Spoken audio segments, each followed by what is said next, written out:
இனிமே கண்ணை மூடிட்டு கடலை எண்ணெய் வாங்கலாம். ஏன்னா மந்த்ரா கடலை எண்ணெய் இதயத்தின் தயாரிப்பு. வறுக்க பொரிக்க ஏன் எல்லா சமையலுக்கும் மந்த்ரா தான். மந்த்ரா கடலை எண்ணெய், அபார ருசி, ஆரோக்கியமான உடல் நலம். ரொம்ப டயர்டா இருக்கு. இயற்கையான டேட்ஸ், பாதாம், பிஸ்தா, கேஷு அண்ட் ஹனி கொண்டு தயாரிக்கப்பட்ட லயன் டேட் நட் பைட்ஸ். ஒவ்வொரு கட்சிக்கும் ஒரு நோக்கம் இருக்கிறது. அந்த நோக்கத்தின் அடிப்படையில் கோரிக்கைகளை வைப்பது இயல்பானதுதான். விடுதலை சிறுத்தைகள் கட்சி தேர்தல் அரசியலை அடியெடுத்து வைத்த காலத்திலிருந்தே நாங்கள் முன்வைக்கிற முக்கியமான கோரிக்கைகளும் இதுவும் ஒன்று.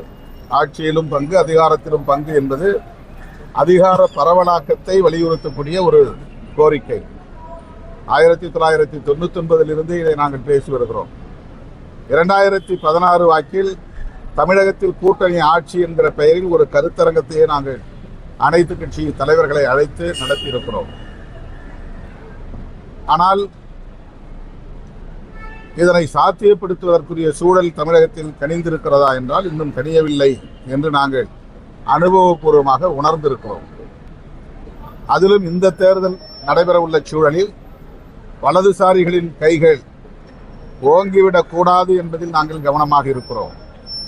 அதாவது இப்படிப்பட்ட கோரிக்கையை எழுப்புவதன் மூலம் கூட்டணியில் சலசலப்பு ஏற்பட்டு பலவீனத்தை அது ஏற்படுத்திவிடக் கூடாது, அதன் மூலம் வலதுசாரிகளுக்கு ஒரு வாய்ப்பை வழங்கிவிடக் கூடாது என்பதில் கவனமாக இருக்கிறோம்.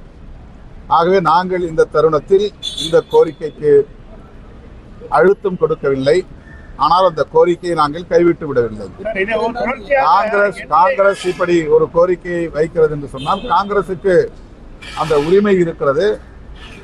அது கட்சிக்குள்ளே, கூட்டணிக்குள்ளே பேசி தீர்க்கப்படும். முதலமைச்சர் இது குறித்த விளக்கத்தை ஏற்கனவே தந்திருக்கிறார். தமிழ்நாட்டு அரசியல் சூழலுக்கு அது பொருந்தாது என்று சொல்லியிருக்கிறார். பொருந்தாது என்பதனால் காங்கிரஸ் அந்த கோரிக்கையை மறுபடியும் எழுப்பக்கூடாது என்று இல்லை. அப்படி எழுப்புவதனால் கூட்டணி இதனால் சிதறிவிடும் என்று பலரும் எதிர்பார்க்கிறார்கள். நான் நம்புகிறேன் காங்கிரஸ் திமுக கூட்டணியில் நீடிக்கும். அவர்கள் பேச்சுவார்த்தையில் இதை சுமூகமாக தீர்ப்பார்கள். முதலமைச்சரும் காங்கிரஸ் கட்சியை சார்ந்த முன்னணி பொறுப்பாளர்களும் உரிய நேரத்தில் பேச்சுவார்த்தை நடத்தி சுமூகமான தீர்வை காண்பார்கள் என்று நான் பெரிதும் நம்புகிறேன்.